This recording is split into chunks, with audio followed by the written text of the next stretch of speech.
Good afternoon. Let me at the outset say that it's a great pleasure for me to chair this particular very important session, which again is going to debate and deliberate on maritime trade issues and India's strategic concerns. We have two speakers for this, and both of them have done extensive work in the maritime domain. We have Dr. Ramnath Raghunandan and Dr. Anil P. And they're going to discuss about these two important areas, maritime trade and India's strategic concerns. I would like to set the tone for the discussion, and maybe I'm sure that they will certainly be able to cover many of these emerging complex areas in maritime trade domain as well as India's strategic concerns. See, India's strategic concerns have grown over the years. And despite the fact that India has to find ways and mechanism, or the other way around, China has to find ways and mechanism to work with India. But as far as the strategic concerns are concerned, I think India basically has been able to encircle India. India has been able to see that how it is addressing to the concerns which has emanated from China's encirclement of India. And China in that context has been able to really come up in a big way in terms of building ports in Sittwe in Myanmar, in terms of building port in Chittagong. And obviously, you know the story of Sri Lanka, that how that really has become a part of the challenge for Sri Lankans themselves, because of the fact that they came to know that how China has really been showing its influence by bringing Sri Lanka under the debt trap diplomacy. So I think that is something which we need to understand. So encirclement of India is certainly a feature for the larger concern which has emanated from China's overwhelming presence in India's neighborhood.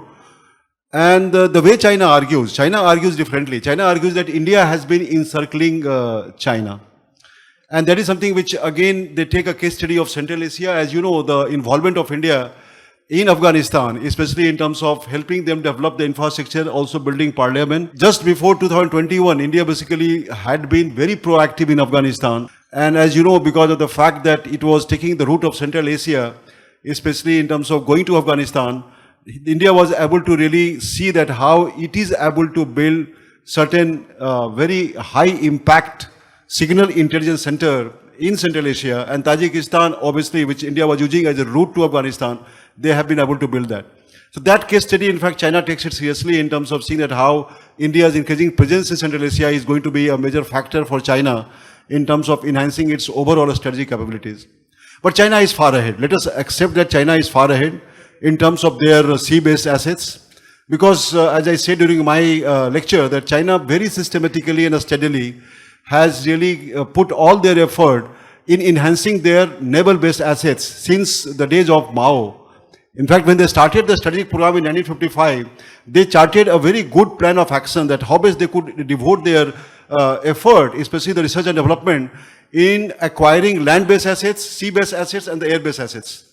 And in that context, the nuclear-powered submarine project, the aircraft carrier project, the shipbuilding, which India had not thought of, they started much earlier in the early part of 60s, and that really, they were successful in the shipbuilding. So I think their capabilities in the naval area, naval domain is certainly very, very enhanced.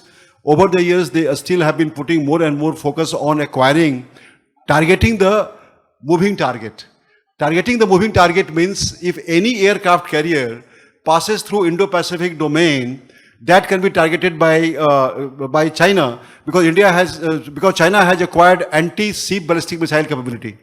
And anti-ship ballistic missile is something which one has to see, because that can target the moving target. So if aircraft carrier is moving across Indo-Pacific, that can be targeted by China, because they have got DF-21D. So I think they are far ahead in terms of India's overall capabilities naval domain.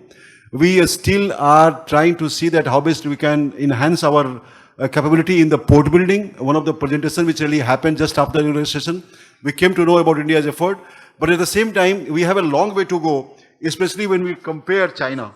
So China's rise in the naval domain is the major strategic concern for India. And since India basically has been harping for, in fact, becoming a very responsible player, and obviously it is finding ways and mechanisms to create win-win situation for all, it has a lot of challenges from within. Trade, we have discussed about trade, that how the choke points remain vulnerable. and how those choke points really have to be protected and secured across the three verticals, Southeast Asia, South Pacific, and the Indian Ocean littorals. And that part, I think we need to again relook into that, how India could really be confident about the ongoing seaborne trade, because that is something which is again central to the global trade. So with this, I think I would like both the speakers to take maximum 10 to 12 minutes and speak and share your ideas, where we can have more questions and discussion that could perhaps really add value to this particular session.